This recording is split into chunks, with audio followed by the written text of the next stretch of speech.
ne va pas en enfer à cause de l'impudicité d'un roi. Que personne ne vous y trompe. L'impudicité fait des ravages.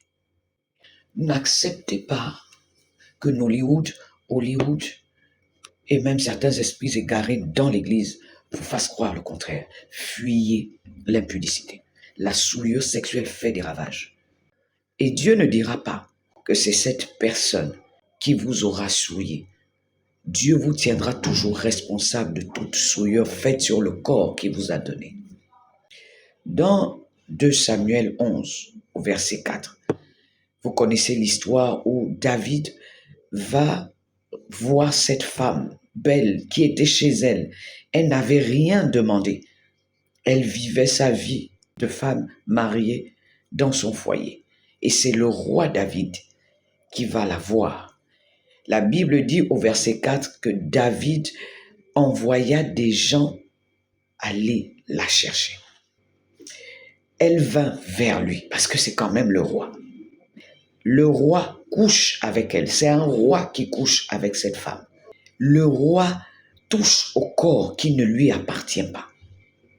Et après s'être purifié, la Bible dit de sa souillure. Yeah! Non, on va nous parler jusqu'à quand? Que ce soit sa souillure à elle ou celle du roi, souillure, c'est souillure. Après s'être purifiée de sa souillure, elle rentra dans sa maison. Est-ce que je peux parler à une femme? Peu importe le titre de cet homme, qu'il soit bishop, président, je ne sais pas, qu'il ait des tablettes de chocolat. La Bible ne dit pas, après s'être purifié de la souillure des gens que le roi avait envoyés, après s'être purifié de la souillure que le roi avait déposée, même si c'est un roi, ce qu'il fait avec toi hors mariage, ça s'appelle souillure. Moangouch. On va nous parler jusqu'à quand? C'est elle après qui va se retrouver veuve. C'est elle après qui va perdre son enfant. Mais lui, il est roi. Est-ce que les femmes, on peut être un peu égoïstes et puis préserver nos corps? Ce matin, je viens te rappeler que ce n'est pas un péché. Ce n'est pas une honte. Au contraire, de décider de préserver son corps, de fuir l'impudicité. Que les gens pensent ce qu'ils veulent.